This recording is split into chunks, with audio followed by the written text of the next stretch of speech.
¿Ven las diapositivas? No.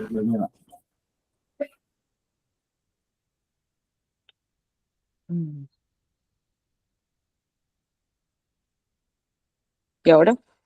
Ahora sí. ¿Sí? Sí. Bueno, dale, perfecto. Bueno, hoy vamos a ver anemias. No sé si está el cronograma, realmente el cronograma lo hizo Betina, pero me imagino que con eso empezamos. Entonces, bueno, vamos a hablar un poco sobre fisiopatología, clínica, diagnóstico y tratamiento, y en general sobre anemias, clasificaciones, cómo diagnosticarlas, cuándo se transfunden, etc. Bueno, para iniciar, hay que tener en claro, bueno, esta es la definición de la OMS. Básicamente es la disminución de la concentración de hemoglobina por debajo de los valores de referencia, que son estos: 13 para adultos, y para hombres adultos, y para mujeres 12. ¿Ok? Tenemos que tener en cuenta que la anemia no es un diagnóstico como tal, sino, o sea, sí lo es, pero es básicamente la expresión clínica de una enfermedad subyacente. Y bueno, el error más común, que es muy frecuente en la práctica, es tratar la anemia sin haber encontrado una causa, ¿ok? Porque toda anemia tiene una causa. Bueno, para la clasificación vamos a tomar en cuenta el valor del volumen corpuscular medio. Para clasificarlas, bueno, tiene varias clasificaciones, pero vamos a tomar en cuenta esta, la clasificación morfológica, que toma en cuenta el volumen corpuscular medio. ¿Alguien sabe lo que significa el volumen corpuscular medio? ¿O a qué se refiere?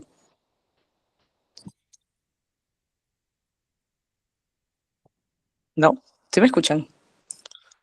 Sí. ¿No es el tamaño medio de cada glóbulo? ¿O me estoy confundiendo con otra cosa? Básicamente es el volumen promedio de los eritrocitos, sí, básicamente eso. Por eso es como microcítico, normocrómico y macrocítico, sí. Lo podrías definir así como el tamaño. Solo que se le denomina volumen, pero es exactamente lo mismo. Así que sí, completamente. Bien, entonces, se dividen por su morfología, como bien lo dijo su compañera: microcítica, normocrómica y macrocítica, ¿ok? Esta hipocrómica, normocrómica y megaloblástica, estos tres valores los da el HCM, que es la hemoglobina corpuscular media, que básicamente es un índice que dice la hemoglobina promedio por cada eritrocito, ¿ok? Y eso también te lo da la concentración de hemoglobina corpuscular, que son dos valores que después vamos a ver, y bueno, después les pasaré un cuadro bastante no didáctico, pero fácil de recordar todos estos valores, ya sea el BCM, volumen corpuscular medio, y el HCM, que es la hemoglobina corpuscular media. Bueno, volviendo a la clasificación morfológica, las microcíticas por lo general se denominan así cuando el volumen corpuscular medio es menor a 80, ¿ok? Dentro de esta clasificación tenemos a las ferropénicas, que son las que encabezan microcíticas, las talasemias, la sideroblástica y la enfermedad crónica. La enfermedad crónica puede ser tanto microcítica como normocítica. Primero es microcítica cuando está en etapa aguda, y después ya se vuelve normocítica cuando ya es crónica como tal. Bueno, ¿cuándo es normo-normo? Cuando está entre 80 a 100, ¿ok? Y dentro de esta clasificación tenemos a las hemolíticas, aplásicas, hemorrágicas agudas, y otra vez las enfermedades crónicas, pero esto ya es cuando, en su etapa crónica, cuando ya básicamente el organismo se acostumbró a tener la anemia. Y las macrocíticas, en su mayoría, son por falta de vitaminas, en su mayoría. ¿Alguien alzó la mano? Yo, Sí. una consulta. Cuando decís enfermedad crónica, ¿decís anemia crónica o cualquier enfermedad crónica? Se puede dar microcítica o normocítica. Ahí ¿Me me refiero entendés? a, sí, me refiero a anemia de enfermedades crónicas. O sea, la causa es la enfermedad crónica, pero es la anemia de enfermedades crónicas, así se llama. Pero es Sí, anemia sí, de enfermedad crónica. sí, por ahí Sí. pensé, por ejemplo, una enfermedad renal crónica, ahí tenía anemia Y sí, exacto, esa microcítica. es la Claro. anemia, exacto, esa es la anemia de enfermedad crónica. Sí, sí, completamente. Sí. Vale, Exacto. gracias. Bueno, tranquilo. Bueno, continuando con estas estamos viendo, bueno, déficit B12, folato, hipotiroidismo, hepatopatías y algunos fármacos.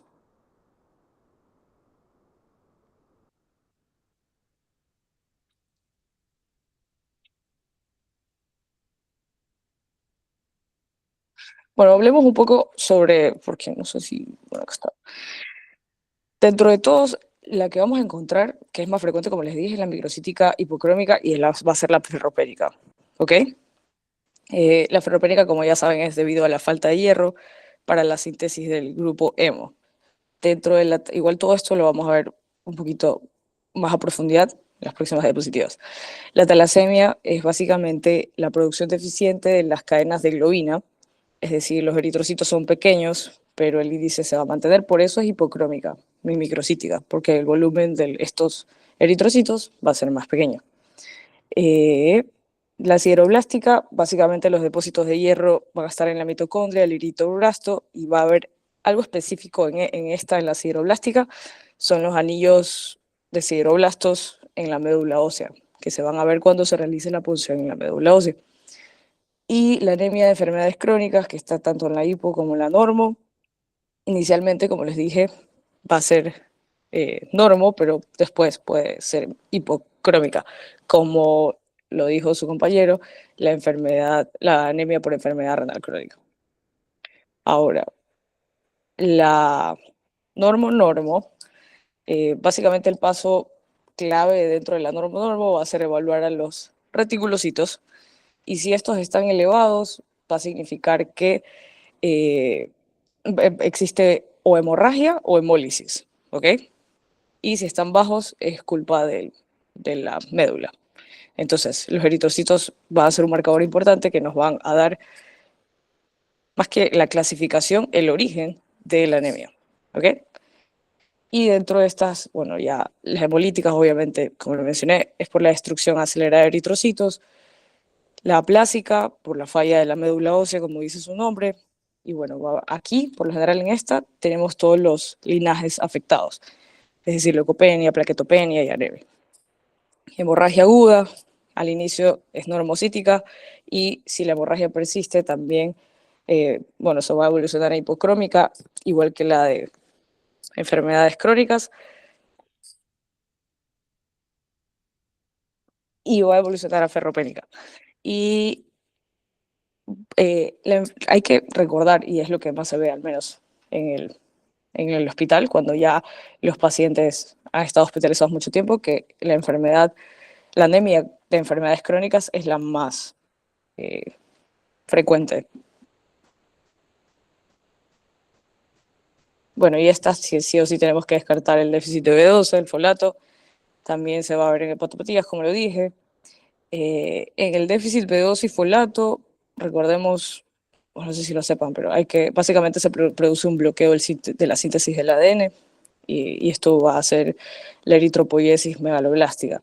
Algunos de los fármacos esto es importante recordar, algunos de los fármacos que producen este tipo de anemia es el metrotexato. Entonces, a los pacientes que tienen artritis reumatoidea, que está indicado el tratamiento con metrotexate, hay que tener un control de la vitamina B12 para que estos pacientes no produzcan esta anemia, ¿ok?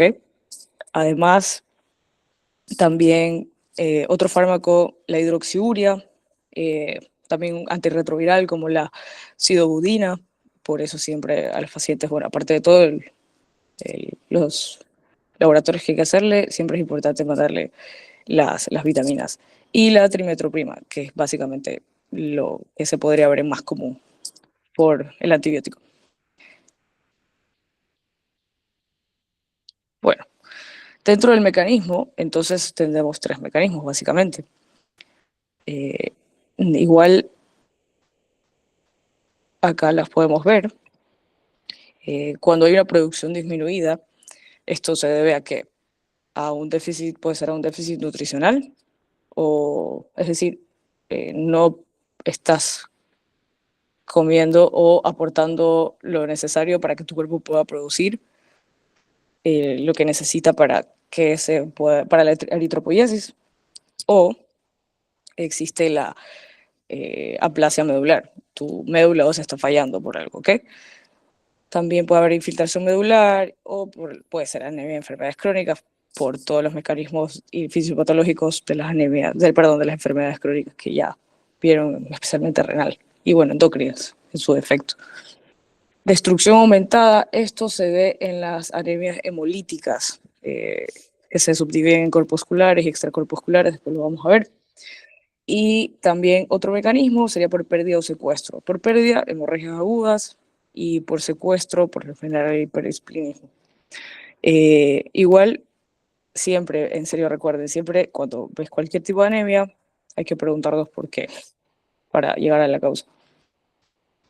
Bueno, acá tenemos un poco sobre la fisiopatología de los tipos de anemia que acabo de mencionar. Recuerden que el hierro, hablando del déficit de hierro, la ferropénica, el hierro es esencial para la síntesis del grupo hemo, ¿verdad? Entonces, la vía de regulación central va a involucrar a la hepcidina, que es un péptido hepático que controla la absorción intestinal y también controla la liberación de hierro desde los macrófagos. Además, la ferritina, que después lo vamos a ver, y es el principal depósito intracelular de hierro, como lo saben, y su descenso es lo primero, o sea, el primer marcador que vamos a ver que se altera en el perfil ferrocinético cuando hay depresión, ¿ok? Entonces, si no hay ferritina o si disminuye, obviamente va a haber menor síntesis del grupo hemo. Por lo tanto, va a haber déficit de hierro y así se produce la anemia. Cuando la hepcidina aumenta, se une a la ferroportina, se degrada, disminuye el hierro intestinal y disminuye también la liberación macrofágica. En la ferropenia clásica, la hepcidina va a estar disminuida y esto va a favorecer a la absorción. En cambio, en las anemias de enfermedades crónicas está alta y esto va a bloquear que se utilice el hierro que está disponible. ¿Ok? Y ¿qué más les puedo decir de esto? Vamos. Básicamente también se disminuye la protoporfirina 9, que no sé si lo sepan. ¿Sí entienden lo que les estoy diciendo? Bueno, Sí, se entiende. ahí dale, perfecto. ¿Alguna pregunta hasta acá? Sí. La de las enfermedades crónicas. Vos dijiste que si avanzaba más se hacía normo. ¿Es así o siempre se mantiene microcítica? No, no, sí. Primero es microcítica y después se hace normo. ¿Y tenés idea por qué?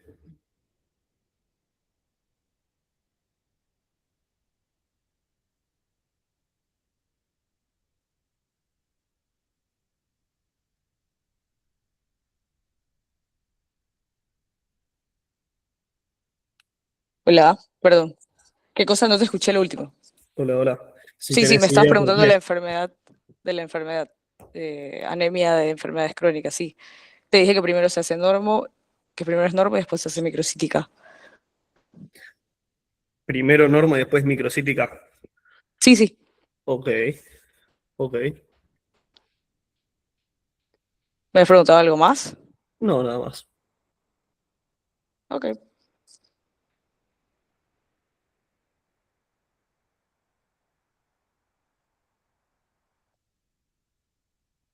Bueno, continuamos con la deficiencia de B12 y folato. Ambas vitaminas son cofactores en la síntesis de timidina y por ende en la síntesis de ADN. Sin el ADN las células no pueden dividirse correctamente, entonces cuando disminuye la síntesis de timidina se produce el bloqueo de la síntesis del ADN. ¿Ok? La eritropoiesis megaloblástica básicamente son las células grandes, el volumen corpuscular medio es mayor, y los megaloblastos son eritrocitos grandes con cromatina que no maduran correctamente. En la hematopoiesis ineficaz con hemólisis intramedular.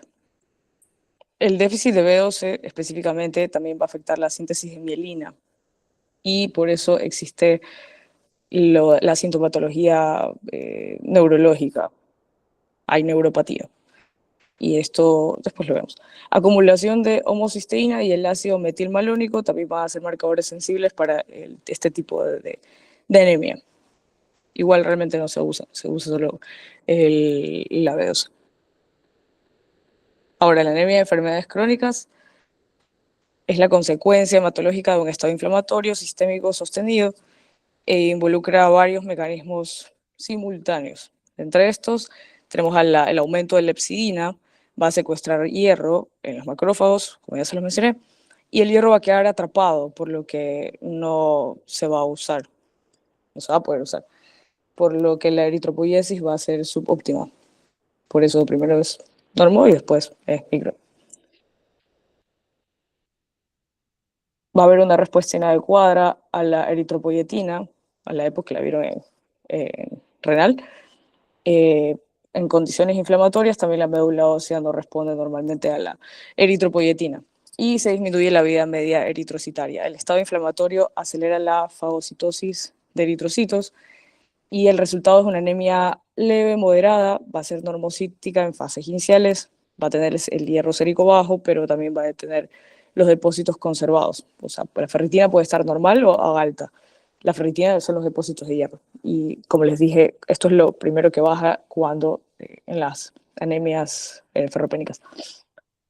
Y en cambio la hemólisis implica destrucción prematura del eritrocito antes de los 120 días, debido a que esa es la vida media normal del eritrocito.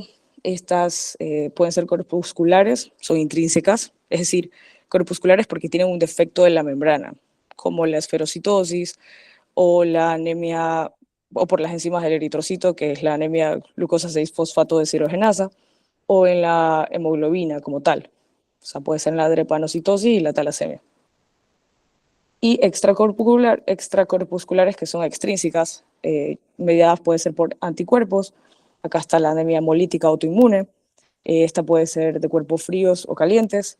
Y puede también estar alterado el complemento, que ahí ya viene la hemoglobinuria paroxística nocturna, por microangiopatías también, que es la PTT, que es la púrpura trombótica trombocitopénica, y el SHU. Eso igual lo vemos en otra clase. O por un trauma mecánico también se da esto. Son por causas fuera que no corresponden al eritrocito como tal. El LDH se va a ver aumentada, esta va a estar liberada por los eritrocitos destruidos, la haptoglobina va a estar disminuida, se consume la hemoglobina libre circundante, entonces por eso disminuye, y la bilirrubina indirecta aumenta por la metabolización del grupo hemo. ¿Ok?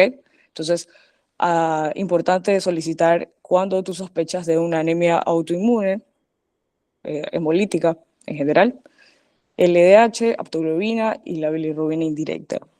También está la hemólisis intravascular y extravascular, que se denomina extravascular cuando está en vaso o hígado, y bueno, también esto va a ser relevante cuando se trate la anemia. Los síntomas generales son consecuencia de la hipoxia tisular y los mecanismos compensadores cardiovasculares. Y su intensidad también, digamos que va a depender de la velocidad de instalación de la hemoglobina absoluta.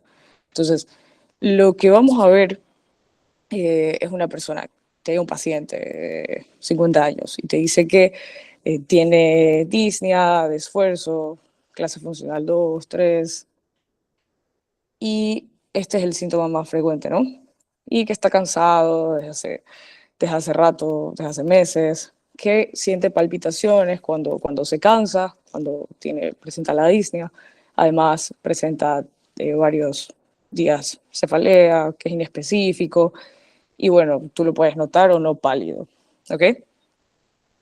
La hipoxia tisular con esfuerzo es el primer síntoma en las anemias crónicas, y el paciente lo va a normalizar, o sea, la disnea de esfuerzo.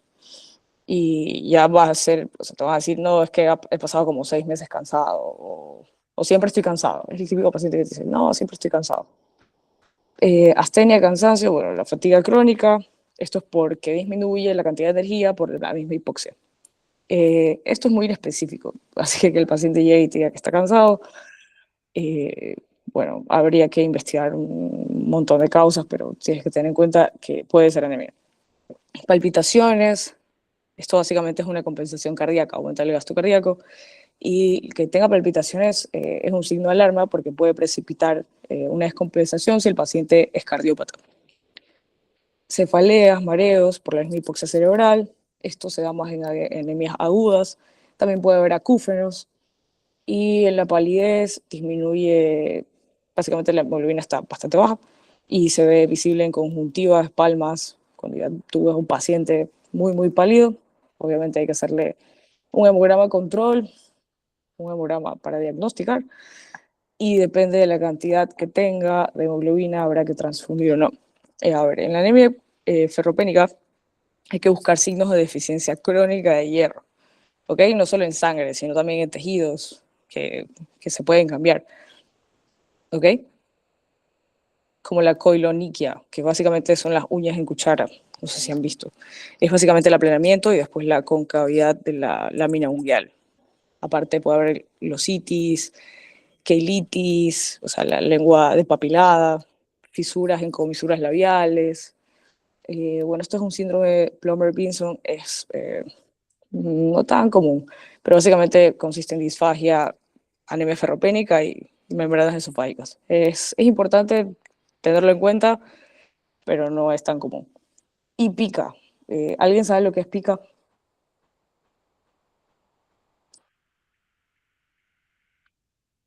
No. No es las ganas de comer como cosas no comestibles. Ajá, exacto. Es la ingesta de sustancias no alimentarias. O sea, que te den ganas de comer como hielo o tierra. Esto es muy específica de la anemia ferropénica. Entonces, si un paciente te dice que no, que le dan muchas ganas de comer hielo y no puede explicar por qué, es muy probable que tenga una anemia ferropénica. Bueno, en la anemia megaloblástica, glositis, lengua roja y lisa es más llamativa que en la ferropénica, de hecho. Así que si ves la glositis es más megaloblástica. Neuropatía puede ser también combinada con medular. Esto es por la desmielinización de los cordones.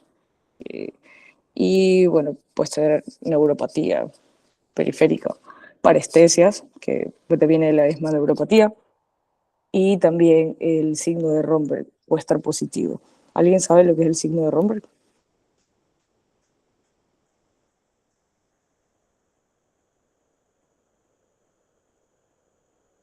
No. ¿Es Sí, el eso. equilibrio? Perdón. Sí. Sí, es ese, que le pidas al paciente que se ponga de pie, con los pies juntos, los brazos de lado, y primero con los ojos abiertos, después que lo cierre, Sí. y si se tambalea mucho, pierde el equilibrio, se cae, bueno, es positivo. Eso, Yes. exacto. Pero bueno.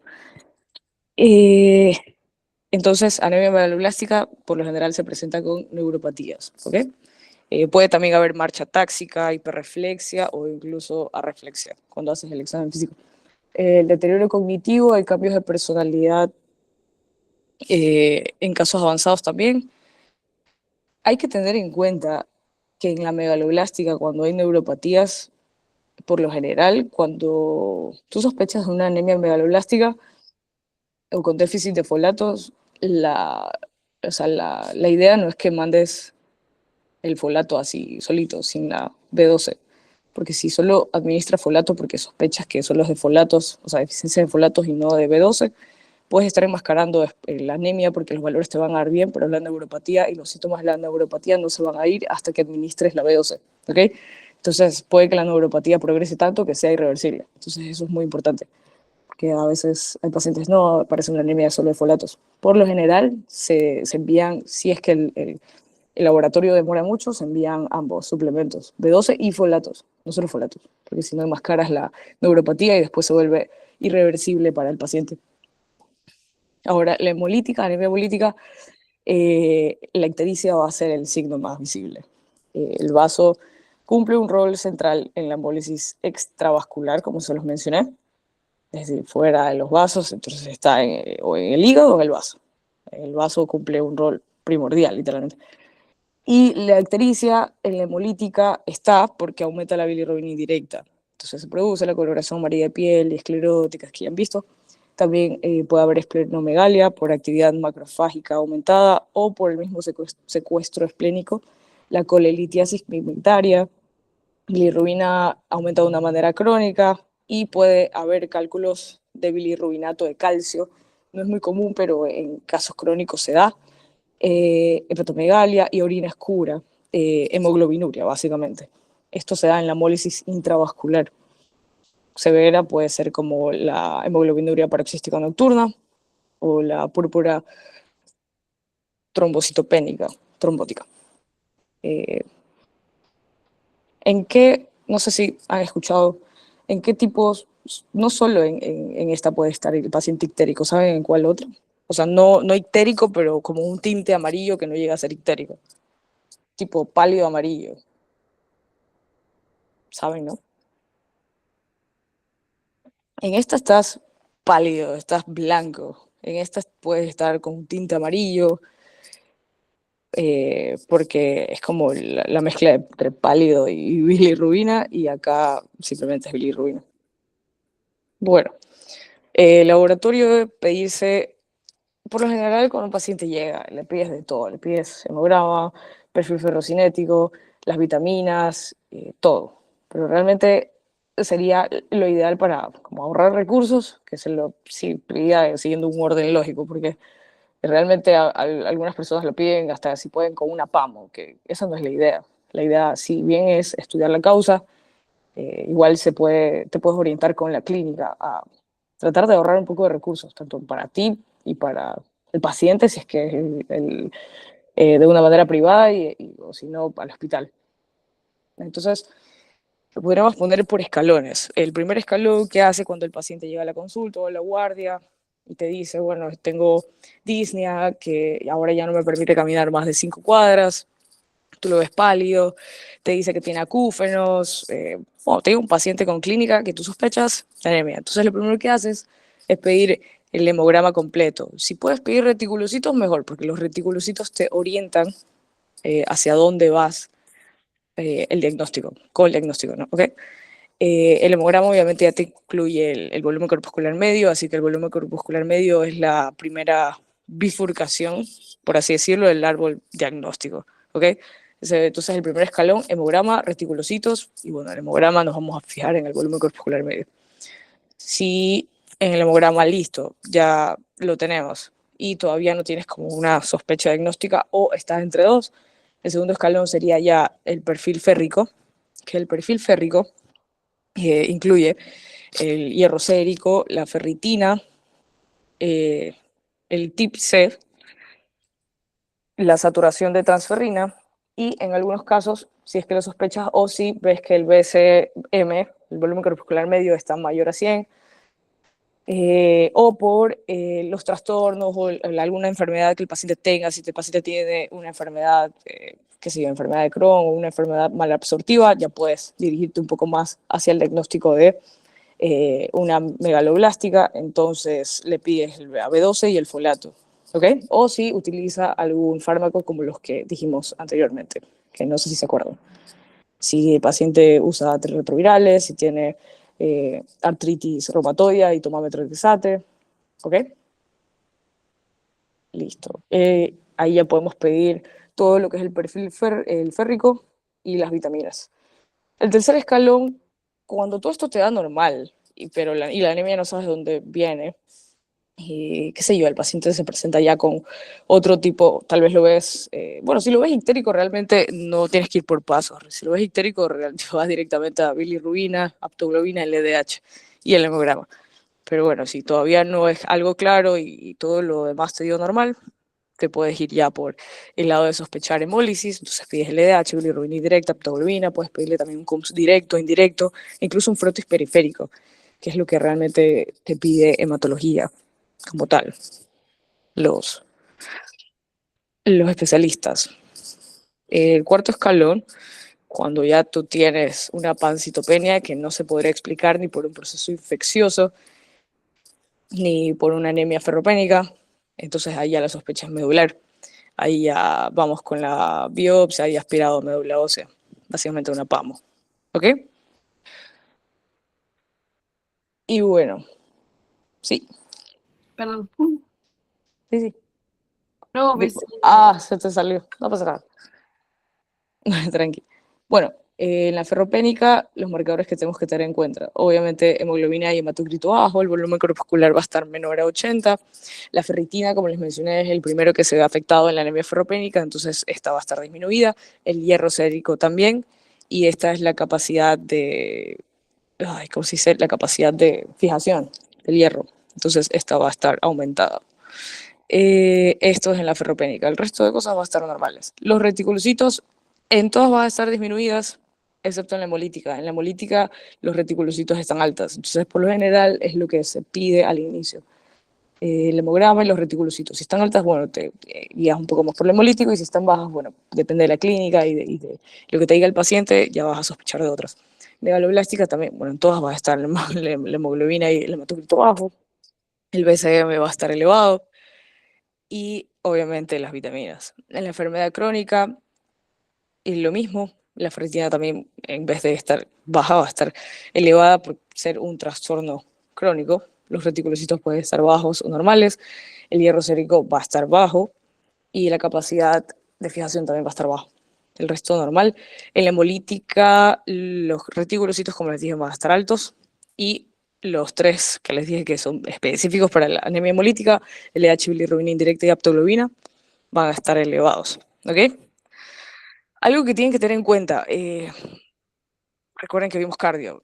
Básicamente el frotis en hematología es el electrocardiograma de la sangre, literalmente. Es barato, rápido y te va a dar información morfológica. Bueno, entonces para repasar, cuando tenemos microcitosis hipocromía, que es lo que está acá, bueno, aquí no se ve la hipocromía, pero sería también con el HCM disminuido. Esto es ferropénico, hasta que se demuestre lo contrario. Si ves macrovalocitos o una hipersegmentación de neutrófilos, esto es hablo del frotis, ¿no? Ya sería una megaloblástica. La esferocitosis, que lo vamos a ver después, tienes que verlos. Se ven en el frotis como son gorditos y en forma de esfera, en vez de los típicos glóbulos rojos. Y también puedes observar ahí esquistocitos, que estos son específicos de la microangiopatía trombótica, como PTT o SHU, o incluso se dan por la presencia de válvulas mecánicas. Células en diana, las target cells también se ven en talasemia, en hemoglobinopatías, en hepatopatías incluso. Las células falciformes son los drepanocitos, y igual recuerden que el frotis no reemplaza el perfil férrico ni a los marcadores de hemolisis, ¿ok? Pero sí te orientan al diagnóstico antes de tener los resultados laboratorios completos, porque estos a veces no están disponibles tan rápido. El frotis literalmente lo puedes hacer en microscopio al ratito. Bueno, acá están los niveles, los que les dije, las morfologías, y siempre buscar la causa, ¿ok? La etiología. Primer nivel, lo repito, hemograma completo, que te incluye el BCM, HCM. El segundo nivel, pides el perfil ferrocinético, que va a incluir la ferritina. Este va a ser un criterio diagnóstico especialmente para la anemia ferropénica.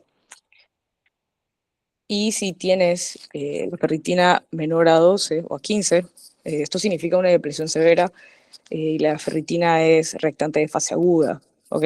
Y en inflamación, por ejemplo, si el paciente está cursando, o es un paciente con una enfermedad autoinmune, o está cursando con un paciente séptico, la ferritina puede elevarse, ¿ok? Porque es un reactante de fase aguda, igual que el PCR. Y bueno, el hierro sérico va a estar disminuido, la captación va a estar aumentada, la saturación de transferrina va a ser menos de 16%, y todo esto te va a confirmar el diagnóstico de la anemia ferropénica. ¿Qué más? Bueno, en cuanto al tratamiento, el tratamiento es hierro oral en primera línea. Obviamente va a depender de la cantidad de hemoglobina que tengas. Si ya tienes un paciente con hemoglobina de 9 o de 10 y es hipocrómica y microcítica, listo, es ferropénica. Entonces vamos a iniciar con el tratamiento vía oral. Sulfato ferroso, 200 miligramos cada 8, o 65 miligramos de hierro elemental. Puedes dárselo en cápsulas, puedes dárselo también, ahora hay unas opciones que incluyen ya el ácido fólico, porque el ácido fólico te ayuda, ayuda a la eritropoiesis, o si no, también existen unas ampollas bebibles de hierro, ¿ok? Estos tratamientos orales se prefieren darlos no al momento de la comida, sino en ayunas, y los alimentos cítricos aumentan la absorción de hierro. Creo que a los niñitos chiquitos les dices, a los bebés, que cuando le está suplementando hierro, que le den algo cítrico. De allí el gluconato ferroso, esto puede dar algunos efectos adversos. Puedes constiparse, o sea, el paciente puede constiparse, entonces el gluconato ferroso es mejor tolerado, pero no es tan potente como el sulfato ferroso, y por eso se prefiere el sulfato ferroso.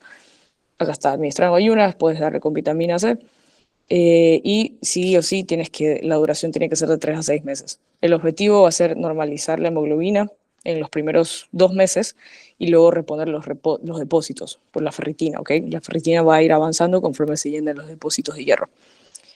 Por lo general se envía un control de reticulocitos a los 7-10 días, que estos ya deberían normalizarse. Ok, sí, es que tenemos esto sería la segunda línea del tratamiento de hierro endovenoso. Esto tiene indicación cuando hay intolerancia vía oral, cuando existen síndromes de mala absorción, celiaquía, o el paciente tal vez tiene un bypass gástrico, ¿ok? Allí hay que hacerlo endovenoso. O si el paciente te das cuenta de que realmente no va a seguir el tratamiento y necesita suplementarlo. Por eso siempre tienes que descartar procesos infecciosos antes de tratar la anemia, porque la anemia a veces se puede regular cuando tratas los procesos infecciosos. Bueno, entonces acá sería hierro carboximaltosa, que son inyecciones, vienen de 500 a 1000 miligramos por dosis. Esta se puede dar solo en una dosis única, o se puede dar incluso una vez cada mes, dependiendo también de la cantidad de hemoglobina que tengas y cuánto hierro quieras suplementar. También existe el hierro sucrosa, que esta es para infusiones, es 200 miligramos y tiene mayor seguridad en insuficiencia renal crónica, el hierro sucrosa. Y bueno, hay que monitorizar el riesgo de hipofosfatemia prolongada con la carboximaltosa, es decir, con esto, especialmente en pacientes con riesgo óseo. Existe el riesgo de reacciones. Realmente la hipersensibilidad es rara, pero igual siempre es posible. Siempre hay que tener el ambiente donde poder reanimar al paciente, y siempre hay que premedicarlo. Se premedica con difenhidramida y con hidrocortisona, ya sea para pasar hierro o para transfundir al paciente. Algo importante, hay 2 picos o puntos o números que hay que saber. Cuando tienes una hemoglobina menor a 7 en un paciente que no es cardiópata, eso es un criterio de transfusión, ¿ok? Hemoglobina menor a 7 o hematócrito menor a 22, perdón, a 22. Ese es criterio de transfusión. Y si el paciente es cardiópata, la hemoglobina sube a 8. Y con el hematócrito no te guías mucho en estos pacientes, pero sí con la hemoglobina. Igual ya cuando el paciente tenga un hematócrito de 22, 20 ya es criterio de transfusión. 22 podrías evaluarlo dependiendo de cuánto esté la hemoglobina. Pero si no es cardiópata menor a 7, sí o sí es transfusión, y menor a 8 si tiene síntomas cardiovasculares. Si realmente el paciente es cardiópata, si se ha infartado, si tiene insuficiencia cardíaca, si tiene una endocarditis, entonces habría que transfundirlo. Porque existe el riesgo de que tenga un infarto tipo 2 si la hemoglobina baja mucho, y se puede morir. Bueno, dentro de las anemias megaloblásticas de B12, ya hablamos de la ferropénica, ¿no? Entonces, dentro de la anemia megaloblástica, B12 y folato, las etiologías principales son déficit de B12, de folato, y estas se dan dentro de varios causas. Entonces, una de las causas del déficit de B12 sería la anemia perniciosa. Esta es la más frecuente en adultos mayores, es básicamente por la presencia de anticuerpos antifactor intrínseco y anticélulas parietales. que esto produce gastritis atrófica y disminuye la absorción de B12, ¿ok? Entonces, por mala absorción. Esta requiere tratamiento de por vida, porque la anemia perniciosa nunca se va, los niveles de B12 van a aumentar. Entonces, siempre B12 intramuscular se da. Si tuvo una gastrectomía total o parcial por algún CA o por algún otro motivo, obviamente cuando sacas parte del estómago vas a eliminar las células parietales que producen el factor intrínseco, por lo que vas a tener disminución de la absorción, ¿ok? Entonces se da profilaxis con vitamina B12 también, incluso desde antes o desde que se realiza la cirugía, por el motivo que tengas que hacerla. Si tienes alguna enfermedad ileal, ya sea de Crohn o de resección, el ileum terminal, recuerden que es el único sitio de absorción del complejo B12, factor intrínseco. Entonces la inflamación o resección va a impedir la absorción también. La dieta vegetariana estricta también, B12 solo en alimentos de origen animal, entonces los veganos sin suplementación van a desarrollar un déficit en aproximadamente unos 2-4 años. Y el uso prolongado de metformina va a bloquear la absorción de B12 por interferencia con el calcio en el ileum terminal. No es algo tan, no miento, sí es frecuente, por eso se producen las neuropatías, pero es algo que los médicos deberíamos tener más en cuenta y por eso está dentro de los análisis que se realizan a los diabéticos. ¿Ok? El déficit de folato, por el otro lado, se produce cuando hay una malnutrición, alcoholismo, ya que el alcohol interfiere con el metabolismo del folato y también con la absorción intestinal. El embarazo, porque el requerimiento aumenta muchísimo. Y sin suplementación, el déficit es muy frecuente. Mala absorción por celiaquía, enfermedad inflamatoria intestinal, como ya lo vimos, igual que el déficit de B12, acá en los fármacos es muy importante.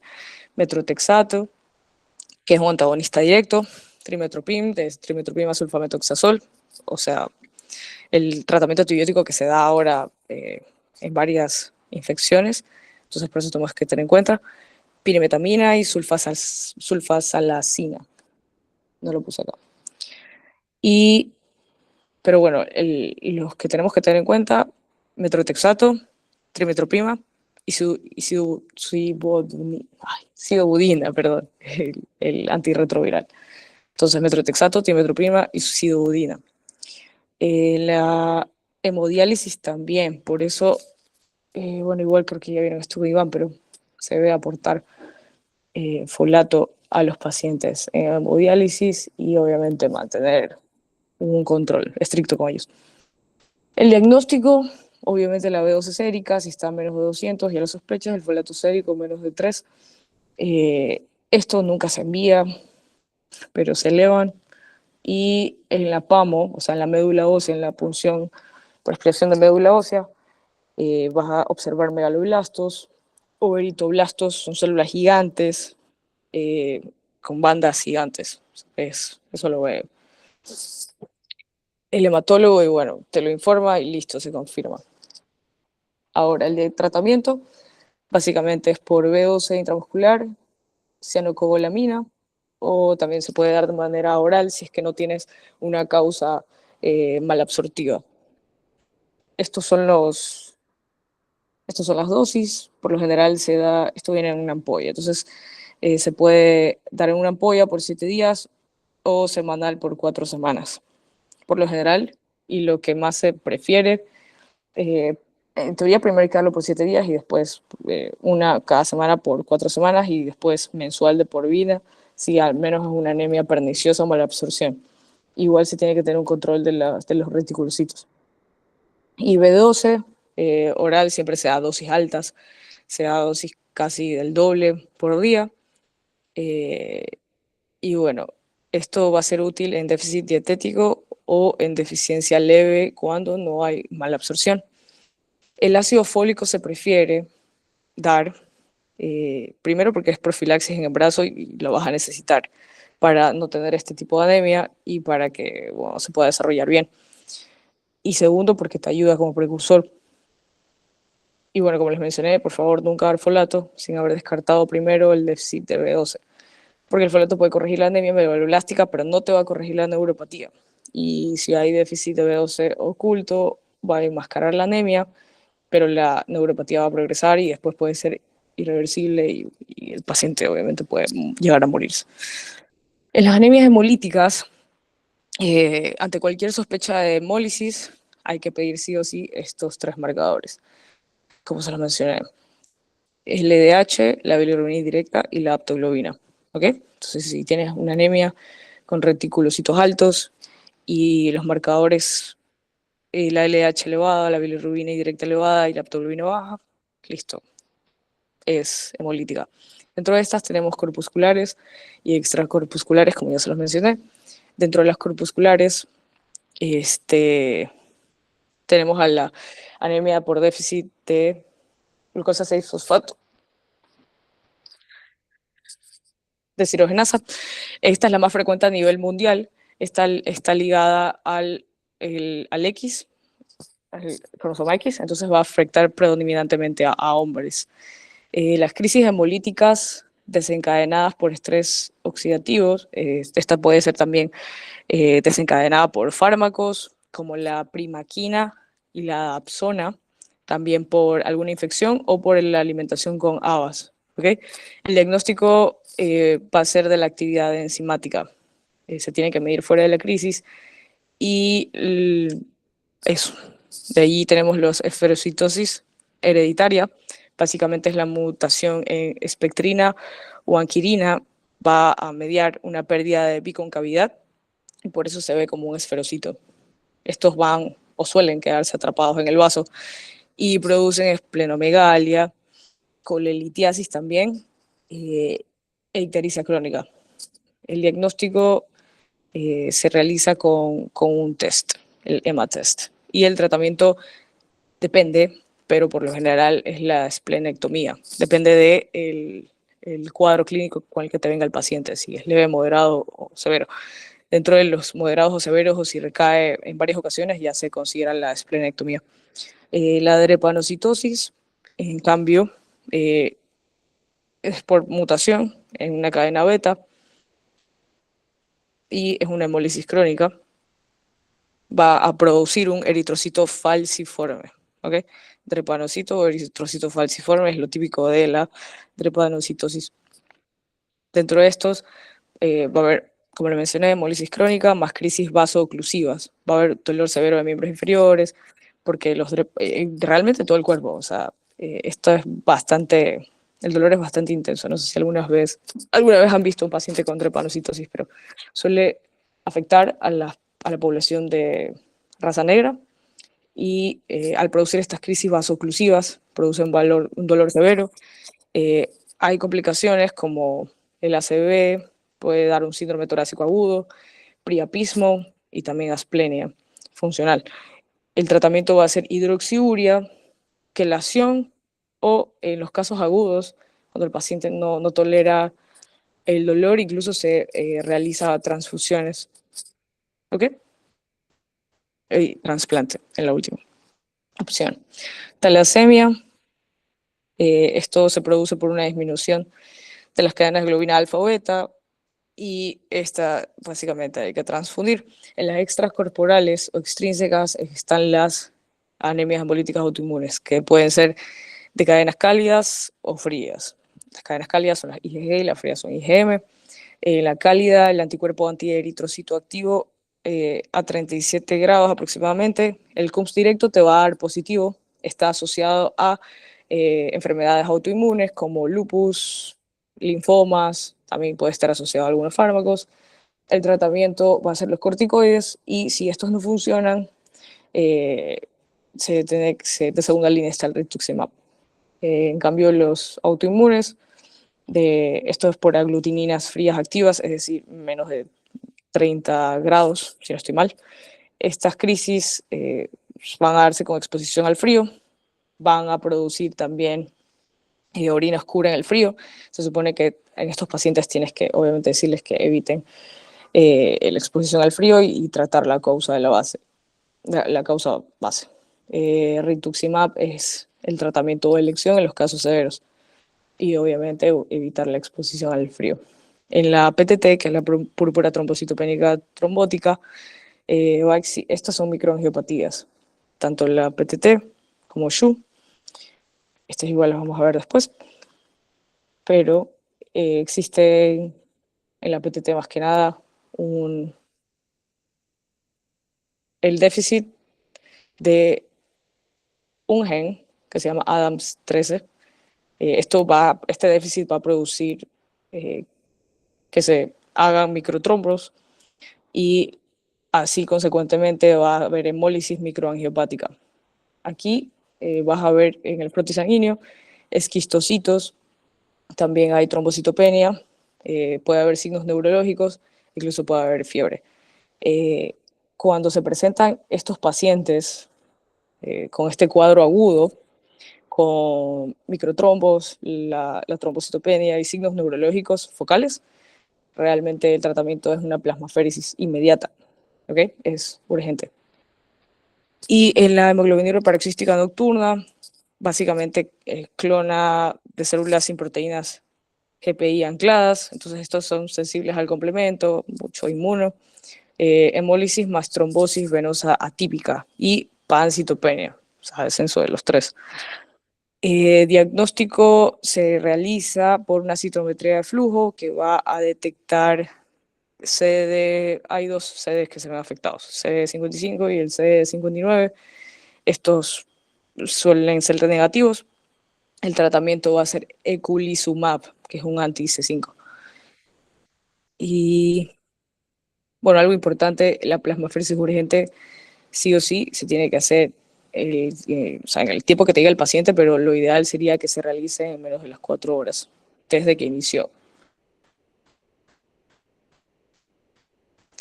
Bueno, siempre principios generales, como les dije, tratar la causa subyacente, corticoides en enfermedad autoinmune, en anemia hemolítica autoinmune. La esplenectomía se prefiere en esferocitosis cuando ya es refractaria, y igual en anemias hemolíticas autoinmunes. También fototerapia o exanguinotransfusión. Esto se usa solo en neonatos y depende mucho de los valores de bilirrubina. El ácido fólico siempre va a ser un suplemento de la hemolisis crónica. También obviamente para las embarazadas, el soporte transfusional que ya lo vimos. ¿Se acuerdan de cuánto era el valor corte de hemoglobina para los pacientes para transfundirlos? 7 si no tenía nada cardiovascular y 8 con cardiovascular. Ok, ¿y se acuerdan del hematócrito? 22. Perfecto, exacto, eso. Esos son los criterios de transfusión. Bueno, y por último, pero no más importante, la anemia de enfermedades crónicas y la anemia plástica. La anemia de enfermedades crónicas es la más frecuente en pacientes hospitalizados y en portadores de enfermedades sistémicas crónicas, como la enfermedad renal crónica. Básicamente la fisiopatología, interleuquina 6, aumenta la lepsidina, disminuye la ferroportina y esto produce un secuestro de hierro en macrófagos. El hierro existe básicamente, pero no está disponible para la eritropoiesis porque es por secuestro. Entonces, adicionalmente, disminuye la respuesta a la eritropoyetina y disminuye la vida eritrocitaria. ¿Okay? Causas de estas, varias: neoplasias, enfermedad renal crónica, artritis reumatoide, lupus, infecciones crónicas como tuberculosis, VIH también, y la enfermedad inflamatoria intestinal, porque ya se vuelve algo crónico. Primero es absortivo y después ya se vuelve algo crónico. El diagnóstico, como ya lo hablamos, la ferritina va a estar normal o elevada, a diferencia de la ferropénica en la que se encuentra baja. El hierro va a estar bajo, la captación también va a estar baja, los reticulocitos van a estar bajos, el PCR alto, y bueno, la morfología de esto, como ya lo vimos, al principio va a ser normo y después microcítica. El tratamiento básicamente es tratar la enfermedad de base. Por lo general, en enfermedad renal crónica se suele dar la eritropoyetina subcutánea y también con hierro endovenoso. Los pacientes con diálisis se les pone hierro directamente a la diálisis. El hierro endovenoso está indicado cuando los pacientes tienen ferritina menor a 100 o la saturación menor a 20 y la transfusión entre valores de 7 a 8. Por lo general, los pacientes con enfermedad renal crónica suelen ser casi que todos cardiópatas, en su mayoría. Entonces se transfunden o se prefiere transfundir con el corte de 8. ¿Ok? Bueno, ahora la anemia plástica, básicamente no funciona la médula ósea. ¿Ok? Falla medular. Entonces produce una pancitopenia, médula ósea hipocelular, y la causa es la destrucción autoinmune de las células madre hematopoyéticas. ¿Ok? Como les dije, la causa en su mayoría es autoinmune, puede también deberse a radiación, quimioterapia o fármacos como el cloranfenicol. Los AINES también producen esto en uso crónico. Los virus también, citomegalovirus, virus de Epstein-Barr también. Y también las hepatitis seronegativas, pero bueno, hepatitis. Y bueno, la causa también idiopática. El diagnóstico, obviamente tienes la pancitopenia periférica, se realiza una PAMO, la biopsia de médula ósea, que va a estar hipocelular, y la citogenética básicamente se utiliza para descartar un síndrome mielodisplásico. El test de Ham o citometría de flujo, que también se denomina, se utiliza para descartar la hemoglobinuria paroxística nocturna. ¿Ok? Depende de la clasificación, vas a realizar el tratamiento. No severa cuando tienes una citopenia sin cumplir criterios. Básicamente sigues en manejo expectante y ya. Si es severa, cuando es más de 2 citopenias, es decir, tienes leucopenia y anemia, eh, puede ser de neutrófilos cuando tienes menos de 500 neutrófilos o menos de 20.000 plaquetas. También con reticulocitos menores a 1%, eso ya se denomina severa, y muy severa, igual que la severa, pero con neutrófilos que ya tienes una una leucopenia muy marcada, menos de 200. Aquí ya existe el mayor riesgo infeccioso y obviamente mayor mortalidad de infectarte por cualquier cosa, y estos pacientes por lo general ya se los aísla, de hecho se los aísla de la severa.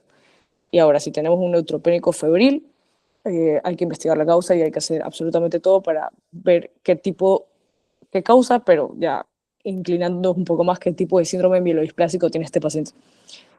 Bueno, el tratamiento de aplásica severa, básicamente, es el trasplante de la médula. Así que se trata de escoger a una persona, un donador que sea menor de 40 años, donante HLA compatible, puede ser hermano, y se realiza el trasplante de médula ósea halogénico. Esto es curativo aproximadamente un 80% de los pacientes. Si no hay donante o si el donante tiene más de 40 años, entonces se prefiere la inmunosupresión. ¿Ok? Esto se puede dar con ciclosporina o el trombopac, se prefiere. Tratamientos biológicos. La respuesta es bastante buena, entre el 70 al 80%. Y si no, simplemente soporte. Si tal vez no se encuentra un donante, entonces simplemente es soporte. Profilaxis antiinfecciosa. No sé si sepan cuál es el tratamiento de profilaxis antiinfecciosa, por así decirlo, en los pacientes, en este tipo de pacientes. Es decir, puede ser en pacientes oncológicos, a veces se suele dar también en enfermos renales crónicos, y en pacientes con B24, o sea, con VIH. No sé si lo sepan. Suelen ser 2 o hasta 3 medicamentos. Uno es un antibiótico, el otro es un antiviral y el otro es un antimicótico. ¿No? Bueno, la profilaxis antiinfecciosa se suele dar en pacientes con síndromes mielodisplásicos, en pacientes con enfermedad renal crónica o en pacientes con VIH, y es el trimetrosulfametoxazol, aciclovir y fluconazol. Eso se da para los pacientes que obviamente están inmunocomprometidos, entonces necesitas tener profilaxis. Depende, por lo general es una dosis, bueno, la trimetrosulfametoxazol es una dosis semanal, el aciclovir puede ser semanal o cada 2 semanas, y el fluconazol suele ser o 2 semanas o mensual. ¿Ok? También en estos pacientes se debe realizar transfusiones o quelación si ya ha habido más de 20 transfusiones. ¿Ok? Recuerden que la aplasia medular es una emergencia hematológica y ante la pancitopenia severa inexplicable, es decir, el paciente no está estudiado, hay que derivar urgente de hemato. Bueno, eso. Puntos claves. Bueno, la anemia se diagnostica por los cortes que ya sabemos, y el BCM, el volumen corpuscular medio, te orienta a la etiología inicial. La ferropenia es la causa más frecuente, ferritina menos del 30% te confirma el diagnóstico. Siempre investigar la causa, por favor, esto es lo más importante, porque si no puedes tratar o puedes enmascarar la anemia y darle hierro, pero si no tratas la causa, jamás el paciente no se va a curar. Nunca tratar el déficit de folato sin descartar primero la de B12, porque hay riesgo de neuropatía. Recuerden la triada en hemólisis y, bueno, esto es para la aplasia medular. ¿Ok? ¿Alguna pregunta o algo? Yo tengo una pregunta. ¿Qué sería un trasplante halogénico? El trasplante halogénico se realiza a los pacientes con aplasias o con estos cuadros de aplasia ya recurrentes.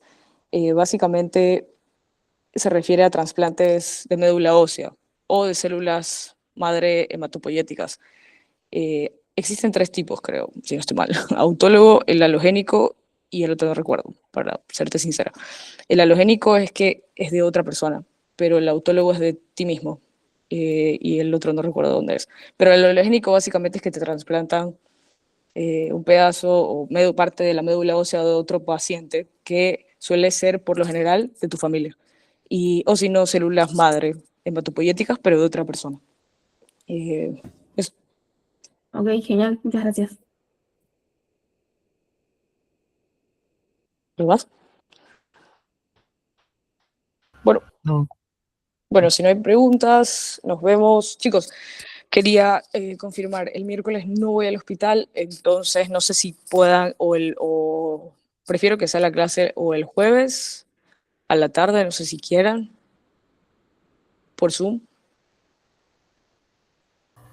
Sí, puede ser. Sí. o en su defecto metemos un poco más de clases el viernes, como ustedes prefieren. ¿El jueves o las 2 del viernes? Así que quedamos. Bueno, hacemos una encuesta en el grupo de Sí, me alumnos avisan. y Me avisan, por y te favor, aviso. hasta a más tardar el miércoles, por favor. Dale, listo, Vale, gracias. Que estén bien, chao. cuídense. Chao. Gracias a todos. Gracias. Gracias. Bravo.